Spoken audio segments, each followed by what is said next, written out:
So, maliwanag po kayo. So, ayan. So, dito na po tayo. At meron po akong mga tanong dito, mga kapatid. At ito pa lang. Kaya sabi natin na kakaiba nito. Ang aking tanong ay ganito. Paano hiniling ng Diyos kay Jose na gawin ang walang pasasalamat na gawain? Ayun po yung tanong. Dagdagan natin sis.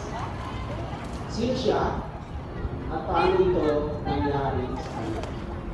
Tanda nyo sa number 1 na tanong, inuutusan ng Diyos si Jose, pero hindi kailangan ng Diyos na magpasalamat. Okay, tanda nyo po yun ha? Kahit ano ang gawin o pagawa sa atin ng Diyos, at tapos nagawa natin, walang